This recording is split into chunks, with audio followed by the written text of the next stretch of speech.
మా నాన్న నీతో చెప్పాడు అంటున్నావు. తనే సాక్ష్యమైతే నీతో చెప్పిన నాన్న నాతో ఎందుకు చెప్పలేదురా?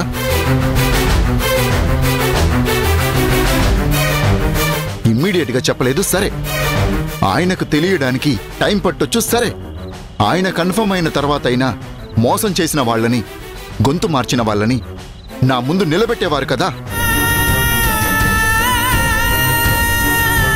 పైగా అక్కంటే నాన్నకి గొప్ప సదాభిప్రాయం కూడా లేదు.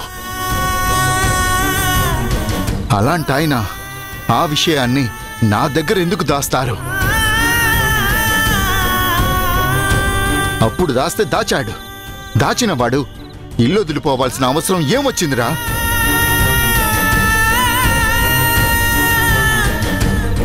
కాపురంలో చిచ్చు రగులుతుంటే కళ్ళప్పగించి ఎందుకు చూస్తాడు? చేతనైంది చేసేవాడు, నిజం బయట పెట్టేవాడు కదా. దోషి లేనప్పుడు సాక్ష్యంతో అవసరమే ఉంటుంది నాన్న. ఎవర్రా దోషి? నువ్వెందుకు ఉలిక్కి పడుతున్నావు అత్త? మీ సబ్జెక్ట్లో నేనున్నాను కాబట్టి, నువ్వు నన్ను ప్రధానం చేసావు కాబట్టి. నేనేగా గొంతు మార్చి మాట్లాడాను అని అన్నావు, అందుకే మాట్లాడుతున్నా. అక్క నువ్వాగు. ఏరా, నాన్న అసలు ఇల్లు వదిలి ఎందుకు వెళ్ళాడంటావు? మీ గొడవలు, స్పర్ధలు, పోట్లాటలు, పంచాయతీలు నచ్చక. నచ్చ చెప్పినా వినిపించుకొని మీ మొండితనం తనకి నచ్చక. తను మాట్లాడలేని పరిస్థితి వచ్చి నొచ్చుకొని వెళ్ళుండొచ్చు. లేదా మీరు సఖ్యంగా ఉండటం లేదన్న బాధ భరించలేక వెళ్ళుండొచ్చు నాన్న. నువ్వు నీ గురించి, నాన్న గురించి మాట్లాడే మాటలు నిన్ను నువ్వు సమర్థించుకునేలా ఉన్నాయి. కానీ నాకు నమ్మకం కుదిరేలా. గుణ, నాన్న నాన్న గుణ, వాటర్ గుణ, ఇదిగో మంచినీళ్ళు తాగు.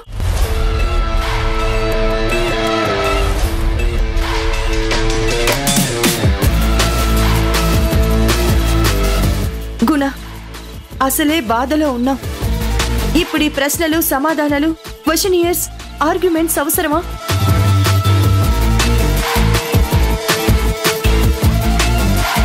మనసు బాగా లేనప్పుడు కాస్త అలసటగా ఉంటుంది, ఆరోగ్యం కూడా సరిగ్గా ఉండదు. తెలిసి తెలియని వాళ్లతో, అన్నీ తెలిసినా నువ్వెందుకు వాళ్లతో వాదించటం? ఆలోచనలు పెంచుకోవడం ఆరోగ్యానికి అంత మంచిది కాదు. బాధ తప్ప బాగోలేనితనం ఏమీ లేదు. అంత కంగారు పడాల్సిన పనేం లేదు.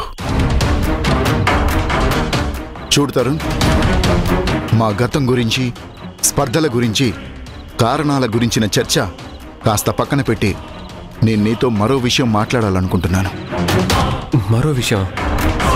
మన గురించే. మన విషయమైనా ఏ విషయమైనా నాకేం అబ్జెక్షన్ లేదు నాన్న.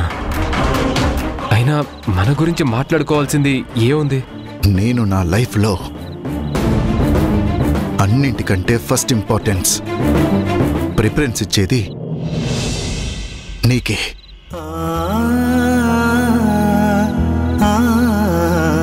నీకే విలువిస్తా, నీకే రియాక్ట్ అవుతా. ఆ విషయంలో ఎంత రిస్క్ అయినా నేను ఫేస్ చేస్తా.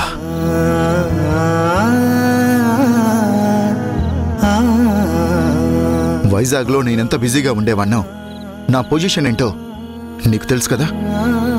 వైజాగ్తో నాకున్న అటాచ్మెంట్ ఏంటో నీకు కూడా తెలుసు.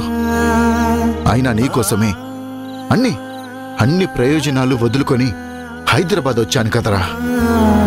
నీ మీద ప్రేమతోనే నిన్ను శ్రద్ధగా, బాధ్యతగా చూసుకోవాలని, నా కొడుకువని, నువ్వు ఏ విషయంలోనూ ఇబ్బంది పడకూడదని, నీ కోరిక తీర్చాలనే కదరా నేనిక్కడికొచ్చింది. నా ఆలోచనల్లో ఏ తప్పు లేదు. నా ప్రేమలో ఏ దోషమూ లేదు. నాలో ఏ స్వార్థమూ లేదు. నీ మీద ప్రేమ తప్ప మరో ధ్యాస లేదురా నాకు. నేనెప్పుడన్నా ఇదంతా అబద్ధం అన్నానా? నిన్ను కాదన్నానా?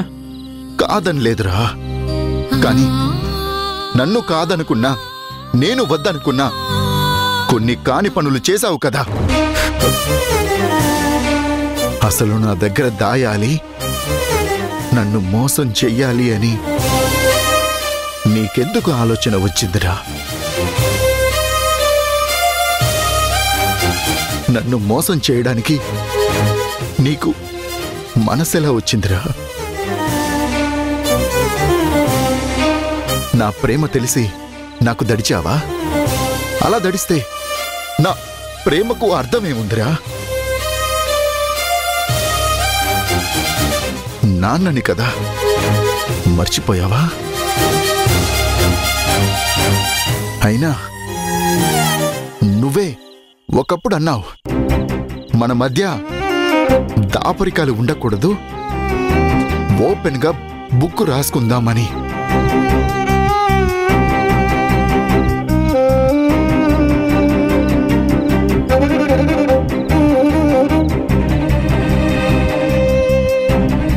ఈ రూల్స్ బుక్ గురించి చెప్పు. జరిగిన ప్రతి విషయం దాచుకోకుండా డైరీ రాసిన ఒకరితో ఒకరు షేర్ చేసుకోవాలి. నేను షేర్ చేసుకోవడానికి రెడీ. నీ ఇష్టాలను నేను గౌరవిస్తాను. నా ఇష్టాలకి నువ్వు రెస్పెక్ట్ ఇవ్వాలి.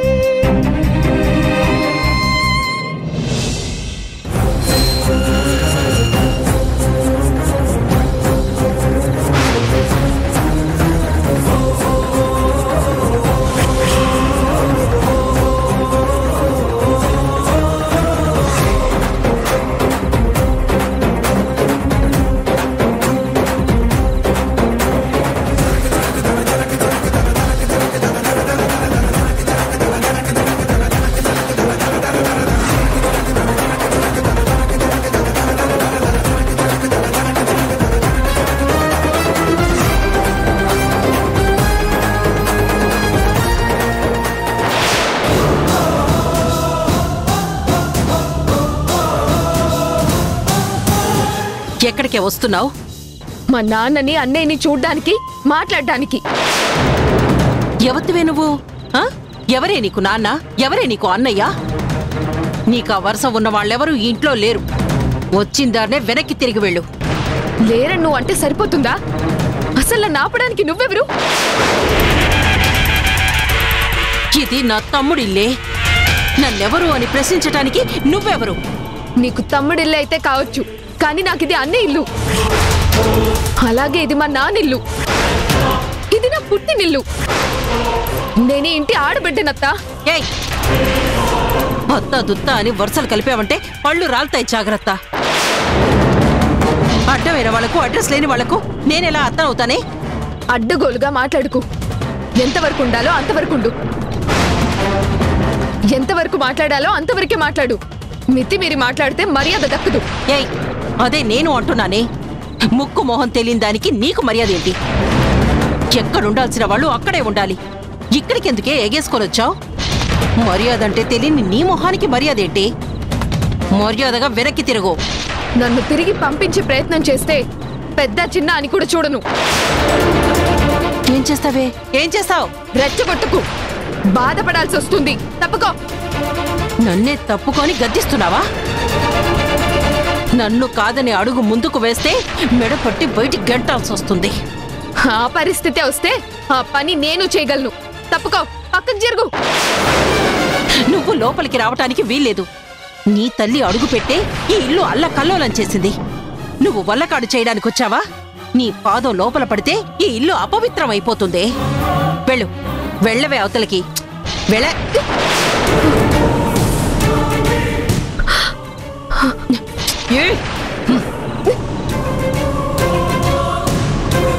ఏయ్, బుర్ర పనిచేయట్లేదా?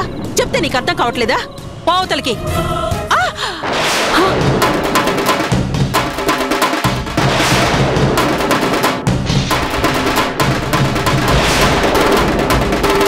నానా,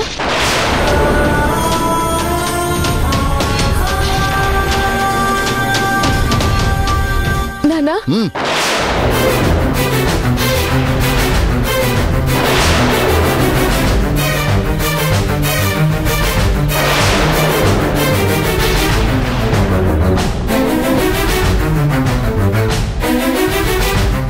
అడుగు ముందుకు వెయ్యకు. నా దగ్గరికి వచ్చే ప్రయత్నం చెయ్యకు.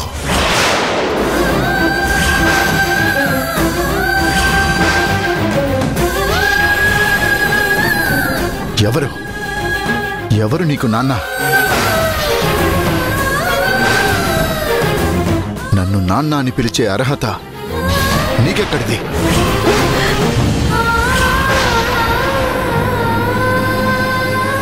నువ్వు నా కూతురివి కాదు. అలా పిలిచే హక్కు లేదు.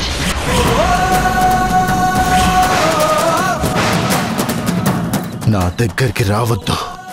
నన్ను ముట్టుకోవద్దు. నాన్న, నువ్వే కదా నన్ను డాడీ అని పిలవచ్చని పర్మిషన్ ఇచ్చింది. నువ్వే కదా నన్ను గాడ్ గిఫ్ట్ అన్నావు. అన్నీ ఇచ్చిన బెస్ట్ బహుమానం అన్నావు. భయపడకమ్మా, నిర్భయంగా పిలువు అని హామీ ఇచ్చావు. నువ్వేనా నాన్న ఇవాళ నా కూతురివి కావు, నన్ను అలా పిలవద్దు, నీకు అర్హత లేదని అంటుంది. వద్దని చెప్పా.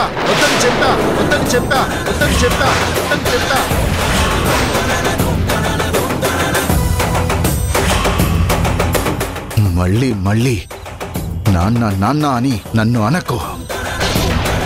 అసహ్యంగా ఉంది.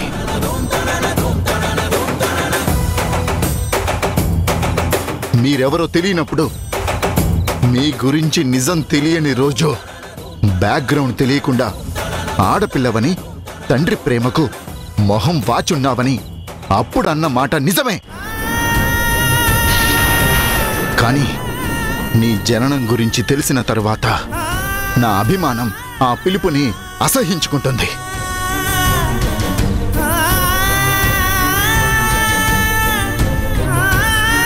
అప్పుడు నీకు ఆ అవకాశం ఇచ్చినందుకు ఇప్పుడు సిగ్గుపడుతున్నాను.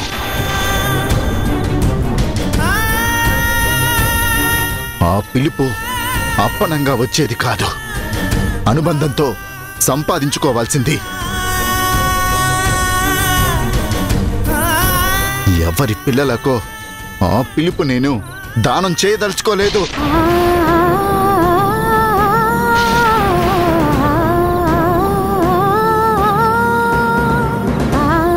ఎందుకు మీరు అంతంత మాటలు అంటున్నారో అర్థం కావడం లేదు. ఎందుకన్నయ్య నాన్న ఇంతలా మారి అలా మాట్లాడుతున్నా? అన్నయ్య బాగానే ట్రైనింగ్ అయ్యొచ్చు, గొప్పగా పర్ఫామ్ చేస్తున్నావు.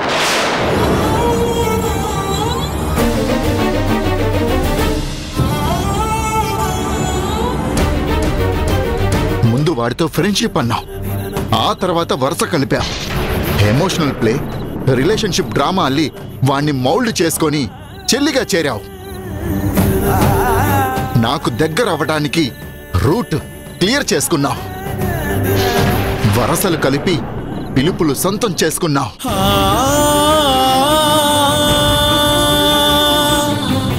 అప్పటి నమ్మకం, నాకు కూతురు లేని లోటు వీడు తీర్చాడని సంబరపడ్డాను.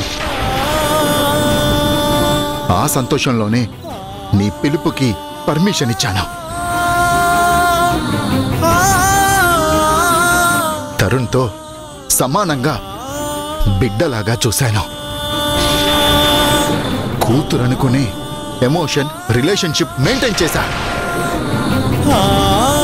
కానీ మీ మోసం తెలిసాక, మీ మనసుల్లో ఉన్న ప్లాన్ అర్థమయ్యాక, నీ నేపథ్యంలోని స్వార్థం బయటపడ్డాక, ఆ పిలుపులు వరసలు అన్నీ రద్దు చేస్తున్నా, నిన్ను రిజెక్ట్ చేస్తున్నా.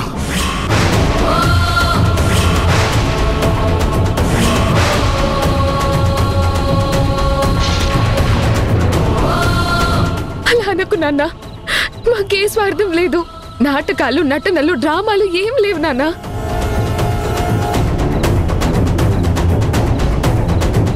అన్నయ్య నిజం, మీరు నా తండ్రి అన్నది నిజం. నేను నీ కూతురిని నాన్న, నిజంగా నీ కూతురినే. దేవుడి మీద ప్రమాణం చేసి చెప్తున్నాను, నువ్వు నా తండ్రివి నాన్న. అబద్ధం, అబద్ధం, అబద్ధం, అబద్ధం, పచ్చి అబద్ధం.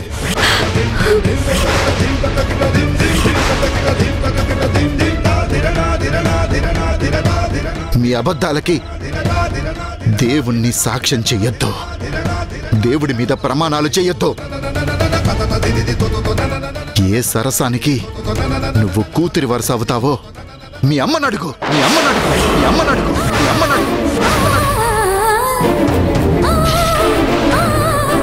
నువ్వు ఏ భర్తకి బిడ్డ అవుతావో మీ అమ్మని అడుగు.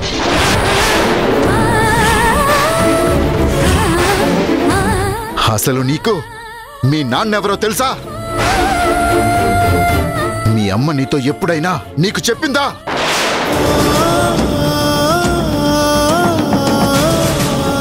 నేనే మీ నాన్న అని నీకు చూపించిందా?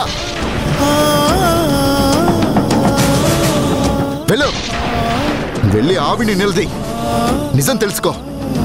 నీ ప్రేమలు పిలుపులు అక్కడ పంచుకో. బంధం ఉన్న వాళ్లతో బాధలు పంచుకో. అంతేకాని ఏమీ కాని మా దగ్గర నువ్వు కన్నీళ్లు పెట్టుకొని ప్రయోజనం లేదు. వెళ్ళు.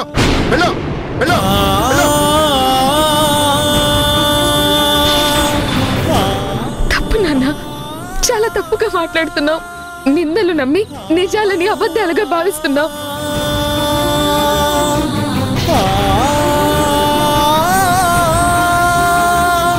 ఏంటే నిజాలు, ఏంటే అబద్ధాలు, ఏంటే నిందలు?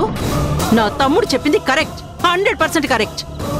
నువ్వు ఎవరి సరసాల వారసురాలివో మీ అమ్మని అడుగు, లేకపోతే వాళ్ళ అమ్మ, అదే మీ అమ్మమ్మని అడుగు. కరెక్ట్ ఆన్సర్ అక్కడ వస్తుంది. ఎప్పుడో కాదనుకొని వెళ్ళిపోతే నా తమ్ముడు నీకు నాన్నెలా అవుతాడే?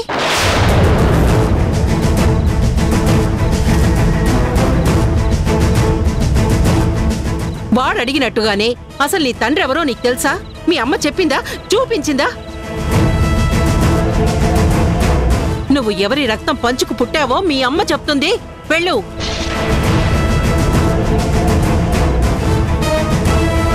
ఆ అమ్మ వదిలిన బాణంలా కనిపించిన వాళ్ళందర్నీ, పరిచయం అయిన వాళ్ళందర్నీ నాన్న అని, అన్న అని పిలవకు. అది మీ అమ్మకే చెడ్డ పేరు తెస్తుంది, మీ కుటుంబానికే నష్టం కలిగిస్తుంది. దాని కడుపున నువ్వు పుట్టావు కాబట్టి అది నీకు తల్లయింది. లేకపోతే అది కులత.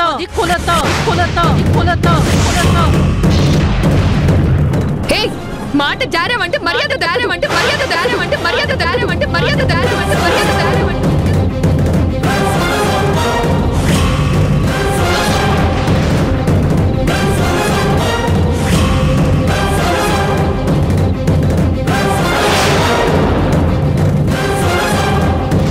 మా అమ్మని తప్పుగా ఒక్క మాట అనే అర్హత నీకు లేదు.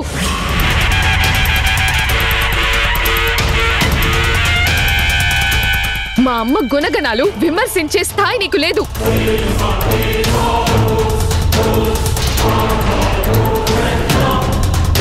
ఇప్పుడు ఈ క్షణం మా అమ్మ నేర్పిన సంస్కారం అడ్డు రాకపోయి ఉంటే ఈ పాటికి నీకు చెంప చెల్లుమనేది.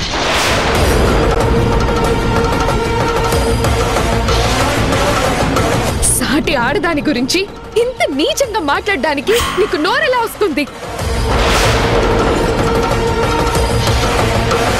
ఆ పుణ్యాత్మురాల మీద నిందలేసి పాపం మూట కట్టుకుంటే నరకానికి పోతావు, జాగ్రత్త.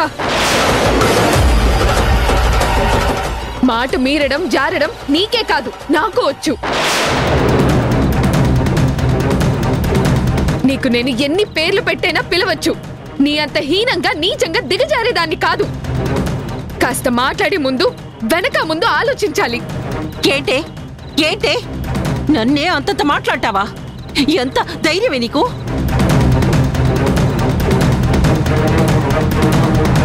ఏం చూసుకోనంత రెచ్చిపోతున్నావే? నీ నీచాన్ని మర్చిపోయి నన్ను నీచమంటావా? అందుకేనే ఉన్న మాటంటే ఉలికెక్కువ, నీచాన్ని నీచమంటే పౌరుషం ఎక్కువ అని ఊరికే అనలేదు. అయినా సూటిగా అడుగుతున్నాను, సమాధానం చెప్పు. మాట మార్చి రూటు మార్చి ఏ మార్చాలని చూడకు. చెప్పవే. మీ అమ్మ నీ తండ్రి నా తమ్ముడే అని చెప్పిందా? చెప్పవే.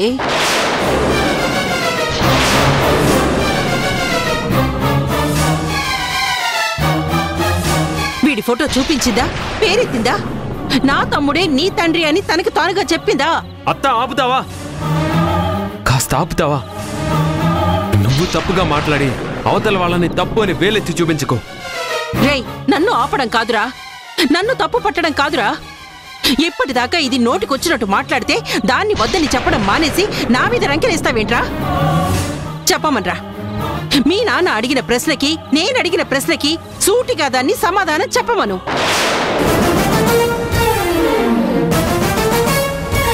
గడప దాటే నాటికి మా అమ్మ గర్భవతి అంటే అర్థం ఏంటి? ప్రత్యేకంగా నీకు చెప్పాలా?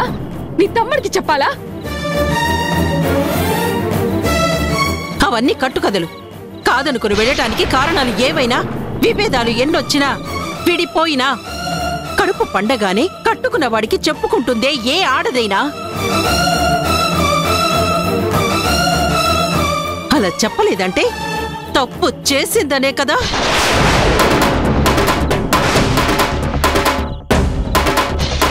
కాలం గడిచాకే నెల తప్పిందనే కదా అర్థం. అత్త వద్దు. ఇంకంతకు మించి నువ్వు ఒక్క మాట మాట్లాడడానికి వీల్లేదు. నువ్వవునన్నా కాదన్నా తను నా కన్న తల్లి. తప్పుగా మాట్లాడుకో.